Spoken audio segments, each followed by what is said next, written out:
Join Global Genes September 18th and 20th in San Diego for the 2019 Rare Patient Advocacy Summit.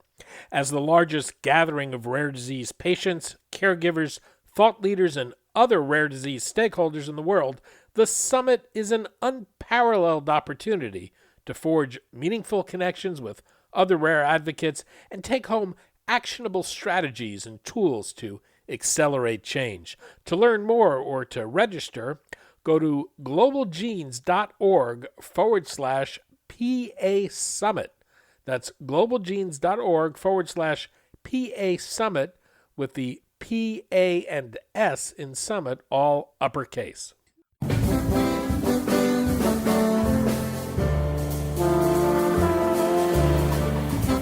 I'm Daniel Levine, and this is Rarecast.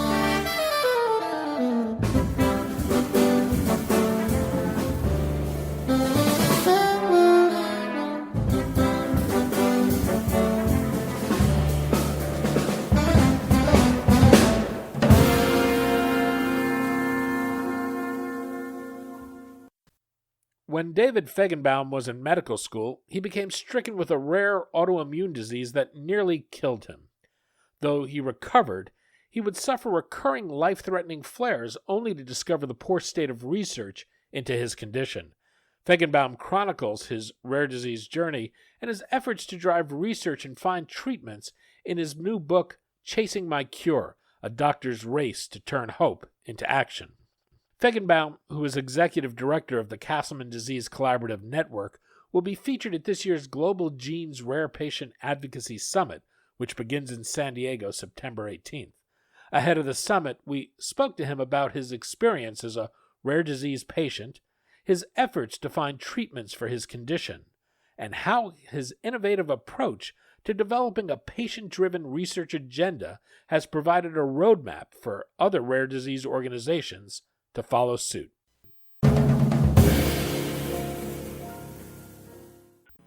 David, thanks for joining us.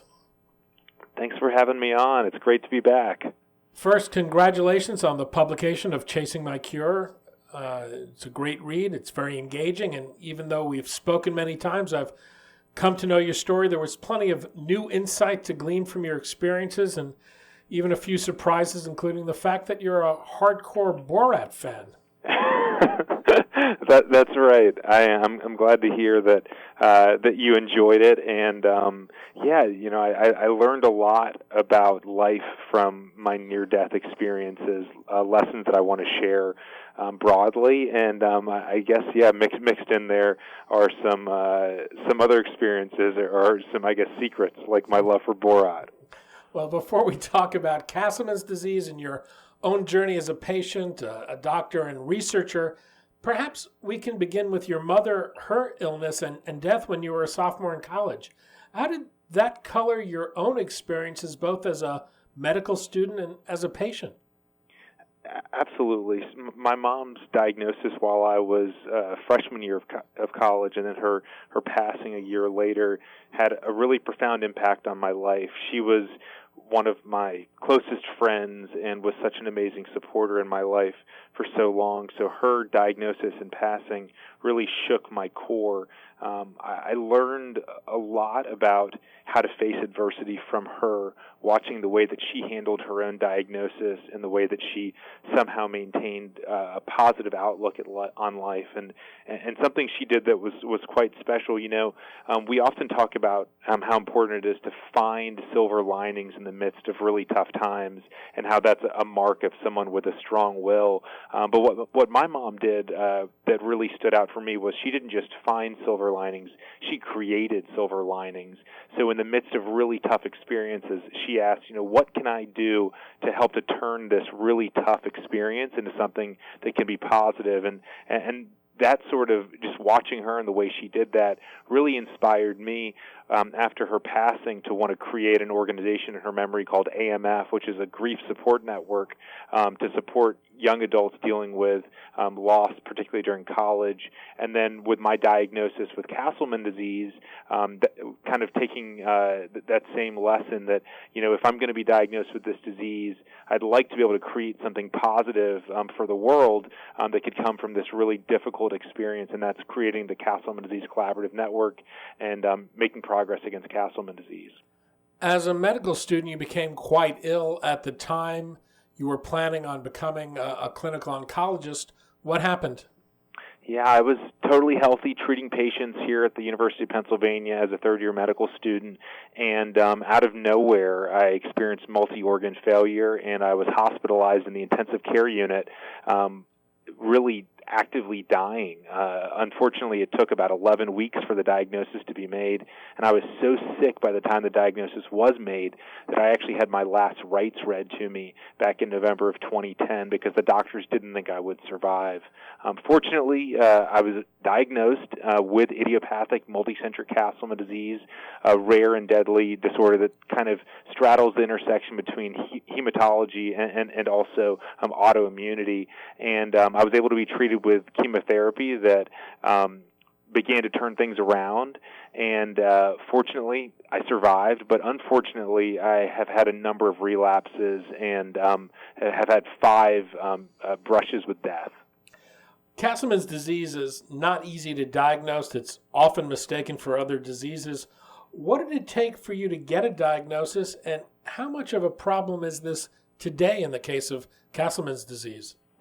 Yeah, so back when I was diagnosed, there was no diagnostic criteria. There had never been an effort to bring together experts to build consensus on what do you need to see to make the diagnosis. So back then, you had to hope that you would be treated by a hematologist that maybe would suspect this was Castleman disease, or at least suspect that that the patient has lymphoma, and then you'd need to have a lymph node biopsy done, and you'd need that lymph node to be reviewed by a pathologist who knows what to look for in Castleman disease. Fortunately for me, those things happened just in time. As I mentioned, I had my last rites read to me right around the time the diagnosis was made, so it happened literally just in time.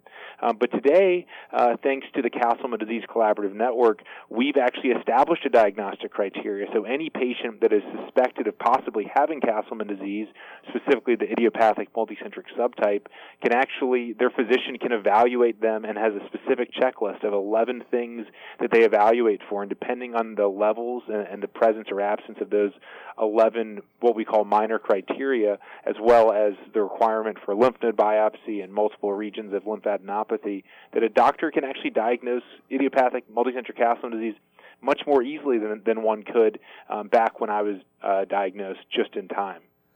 One of the things I found most surprising about your case, or maybe I should say unnerving, was how the doctors and medical systems failed you along the way. This includes, among other things, the fact that there was a drug for your condition that was approved in Japan and available in the United States for another indication, but even though doctors could have prescribed it for you, they didn't know about it.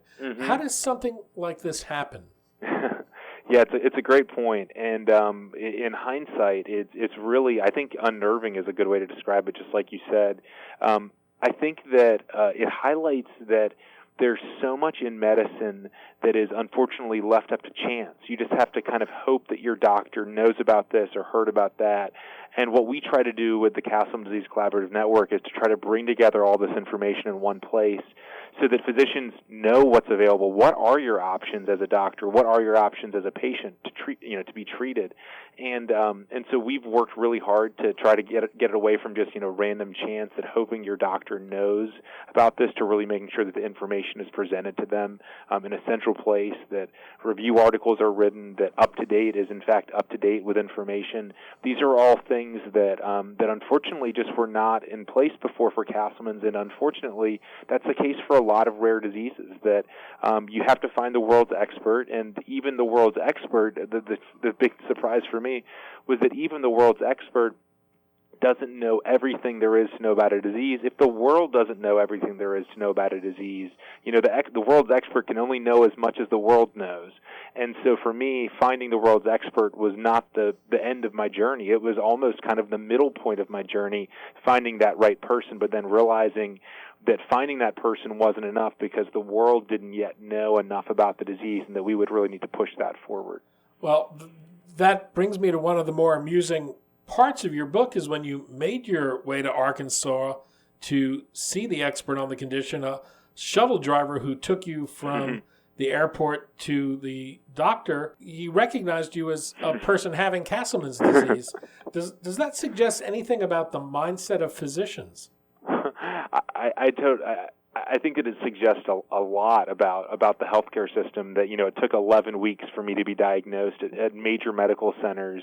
But just as you said, the shuttle driver, when he saw me walk in, said, "Oh, you look like a Castleman disease patient." And that was mainly because I had so much fluid all over my body. It's one of the hallmarks of Castleman disease is patients will gain 50 to 70 pounds of fluid basically surrounding all of your organs and your legs and your belly everywhere. And certainly this cancer center that I was going to has a lot of Castleman's patients. So you can recognize these Castleman's patients in this cancer center in Little Rock. But I think that it does highlight that there are clinical subtleties about rare diseases in particular that clinicians, you almost can't expect them to know all of these subtleties about the 10,000 diseases that are out there. You can't expect them to know everything, but I think that it highlights that, we have a ways to go to get them to know something about many of these rare diseases, even if you can't get them to know everything. At the time you were diagnosed, what was known about the disease? How common was it? And what treatment options were available? So back when I was diagnosed, we knew that idiopathic multicentric Castleman disease involved this one particular molecule called interleukin-6. Everyone, whether you have Castleman's or not, uses interleukin-6 as a way to kind of ignite the immune system and to get the immune cells to become activated. It's one of the immune cells' favorite, what are called cytokines or signaling molecules, to basically turn on other parts of the immune system. But what we know about idiopathic multicentric Castleman disease back then was that a lot of patients have really elevated interleukin-6, and we knew that a drug was in development called siltuximab that targets interleukin-6. And so the one thing we knew about the disease was that this one thing was high, and there was a drug in development that inhibited that one thing. And so there was a lot of excitement about that drug and what it could mean for patients. Unfortunately, we really didn't know much more than that. We didn't know why interleukin-6 was high. We didn't know what cell types were making the interleukin-6. We didn't know what was going on inside those cells for why they were making lots of interleukin-6. So there was still a lot unknown, but for people like myself, I said, well, maybe it doesn't matter knowing why as long as the drug works. But fortunately, the drug does work in about a third to one-half of patients, which is wonderful because it's gone on to get FDA approval. But unfortunately, there's still about half of us, or a little bit over half of us, where that drug doesn't work. And so for patients like me with idiopathic multicentric Castleman disease who don't get better with that one FDA-approved drug, we require chemotherapy that brings us back from the dead sometimes, but unfortunately doesn't work for all of us. And so we were in a position back then where we knew very little. There was a drug that targeted the one thing that we did know about, but there was nothing else coming down the pipeline. What role does off-label drug use play in treating Castleman disease today? This is something that I'm really excited about and passionate about. In Castleman disease, and specifically in my case, I'm on a drug that was initially developed for kidney transplantation that we've decided to try to treat my Castleman disease. And I've been in my longest remission ever. It's been 5.5 years since my last relapse. Before I was started on this treatment, I nearly died 5 times in 3.5 years. This drug is clearly making a difference for me, and it's saving my life. What I'm excited about with off-label drug use is that there are 1,500 already FDA-approved drugs, and as the listeners for this podcast are well aware, 95% of the 7,000 rare diseases don't have a single FDA-approved drug. So this drug helping me and saving my life is potentially an example of other drugs that are already FDA approved for one thing, but may actually be treatments for another disease. Something that I think is really exciting for patients like me. We need new drug development, but of course, new drug development can take years and lots of money. So the idea that there might be a drug that's already FDA approved and maybe down the street at a pharmacy is something that gives me tremendous amount of hope. If we can do the work and utilize the new tools that are available to us as scientists and physicians to identify drugs that might be able to help our patients, I think it's really important that we invest the effort and the time into figuring out which one of these drugs might actually be a solution for me or someone that I love that's already FDA approved, even if it was developed for something else. And this is something I talk about quite a bit in my book, and I hope that we're able to initiate a discussion and really highlight the potential for these off-label drugs. Well, it was after your first relapse that you decided to take a deep dive and to look at the state of research into the disease. What did you find, and what was the problem with the way research was being conducted? Yes, I found that there were a number of problems and a number of hurdles. I mean, first off, there were some people doing research in various parts around the world, but none of it was coordinated. So the individuals in Japan and France and a few places in the U.S. that were doing Castleman disease research had never even met or even spoken before. They had written papers and they'd read one another's papers, but that was it. They'd never gotten together. They'd never discussed a strategy or a plan or maybe how they could share the results. Importantly, when you have rare diseases, you just don't have enough patients at any one hospital or medical system to really be able to have the 50, 100 or more samples you need to gain really meaningful insights. So researchers were doing studies of 2 and 3 and 5 samples at a time, which were making observations, but they certainly were difficult to interpret because the disease is quite heterogeneous, or it's kind of different from patient to patient. So it's hard to find trends across just 2 or 3 samples. So people were publishing work done on just a few samples, but really those sample sizes weren't large enough to make important observations about the disease. And then importantly, as is the case for many rare diseases, work was just kind of happening randomly. You know, one researcher somewhere would have an idea and they would work on something or they would apply for funding, but there was no sort of international plan for how we were going to take down Castleman disease. So kind of recognizing the lack of collaboration, the issues of sample sharing, and the lack of an overarching plan, that's when I decided back in 2012 to start a foundation called the Castleman Disease Collaborative Network, and then also to get involved in Castleman disease research myself here at UPenn, but really focusing from a CDCN perspective on identifying all of the physicians and researchers worldwide that were studying the disease, identifying all of the patients that we could find worldwide, building a community of patients, physicians, and researchers that we connected virtually through an online discussion board. We connected in person at an annual meeting.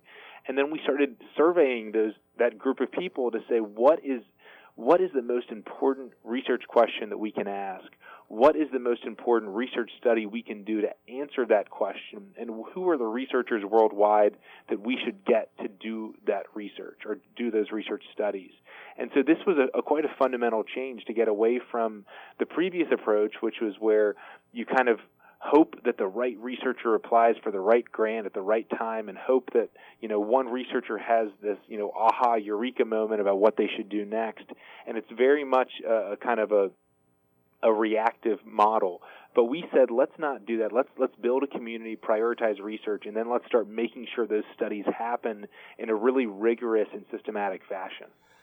In thinking these things through, you got an MBA along the way. What influence did that have on your approach? A tremendous amount. As I was doing Castleman disease research in my third year of medical school, and as I was learning what people were doing and how the field was working, it just became abundantly clear to me that many of the challenges we were facing for Castleman disease had nothing to do with science or medicine or technologies available. They really were issues of people not working together well. They were kind of management issues. People weren't collaborating.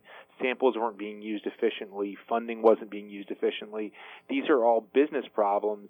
And I remember telling my scientific mentors as I was doing research, I think I'm going to do an MBA. They looked at me me a little funny. Well, why was you an MBA? You're a laboratory researcher. You're trying to cure your disease. Why do an MBA? But in hindsight, it was absolutely the right thing to do, because so many of the challenges we faced, as I said before, are kind of management, people issues, things that you don't need a medical degree to overcome. You need to be able to get people together, aligned, motivated behind a common cause. You need to mobilize resources to support the work that you're doing. And these are the kinds of skills that you can pick up from either working in business or maybe doing a business degree, which is the approach that I decided to take. We've reported on your work earlier this year on the research model forged by the CDNC and the work that Chan Zuckerberg Initiative is now doing to push that out. People who are interested can listen to a podcast we did a few months ago with Tanya Simoncelli of CZI back in June. In short, what's at the heart of the collaborative research model, and how transferable is that for other rare disease groups? The heart of it is that we want to get away from hoping that the right researcher applies for the right project with the right skill set at the right time, where you're basically waiting for the stars to align for your given rare disease.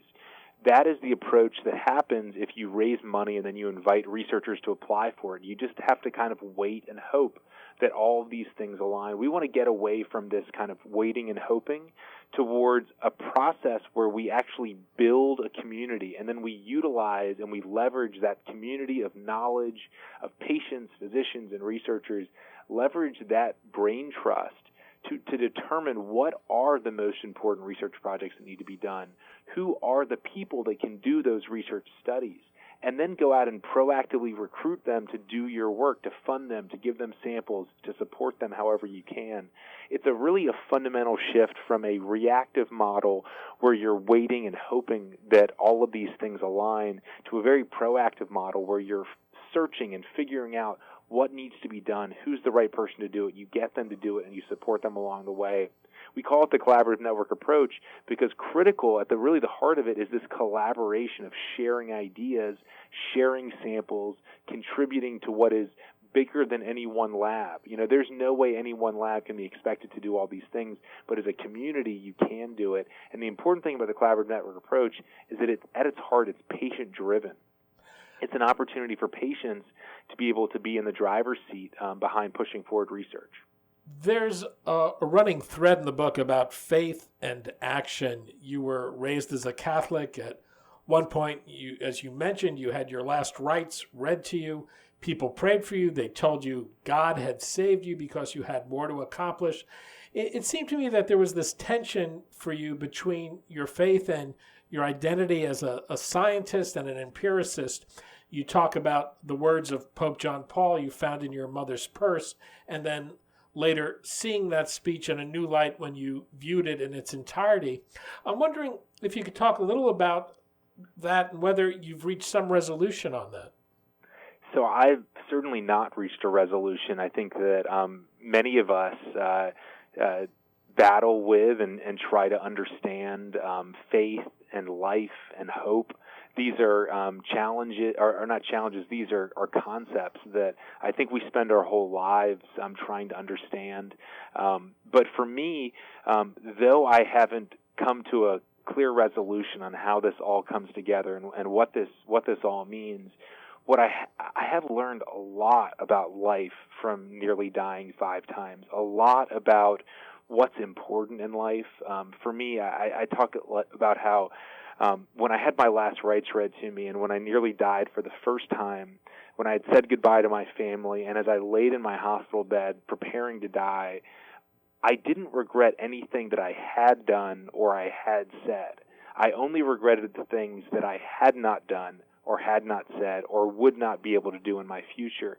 And it gave me this realization that in life, if there's something that we want to happen or something that we want to do, we need to do it. If we hope for something in the future, if we hope for a treatment or a cure or for a loved one to have a better outcome, we may not be able to do it on our own. The progress we've made for Castleman disease was not me doing anything on my own, but we may be able to mobilize a community and mobilize a team to accomplish the thing that we're dreaming for, we're hoping for, we're praying for. You mentioned earlier a Pope John Paul quote, and the first half of his quote encourages us to be invincible in hope, and I interpret that as saying, we should feel confident in being able to hope that what we pray for will become reality. Later on, he goes on to say that we need to be called to do and to act,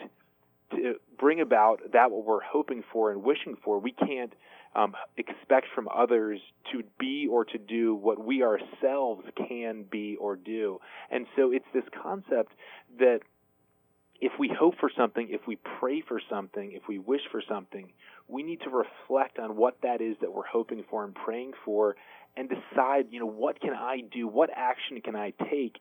And some might say that is in conflict with religion or spirituality, because oftentimes religion teaches us to pray and to believe that it will become reality based on our prayers.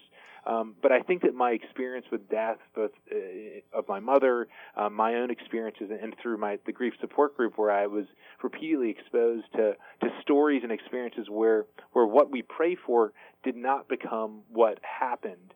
I think I learned that maybe it's not that we shouldn't pray or we shouldn't act. Maybe it's actually we should do both. Maybe it's that we should pray, but we should reflect on what we pray for, and then we should see what can we do to actually make that prayer get closer to reality. The book is Chasing My Cure. David Fajgenbaum, co-founder and executive director of the Castleman Disease Collaborative Network and research assistant professor of medicine at the University of Pennsylvania. If you'd like to learn more about David and meet him, you can do so at the Global Genes Rare Patient Advocacy Summit that starts in San Diego September 18th. You can find more information on the Global Genes website. David, thank you as always. Thank you so much for having me on. It's been such a pleasure.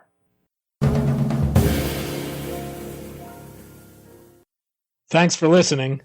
For more information about rare disease and to connect to the rare disease community, go to globalgenes.org. To keep up on the latest news and trends affecting the rare disease community, be sure to visit raredaily.org. You can subscribe to the Rarecast RSS feed through raredaily.org or through SoundCloud, iTunes, Stitcher, or your preferred podcast manager. The Rarecast is produced for Global Genes by the Levine Media Group. You can also find our podcast, The Bio Report, on these popular podcast sites. Our theme music is composed by Jonah Levine and performed by the Jonah Levine Collective. We'd love to hear from you. Drop us a note at danny@levinemediagroup.com.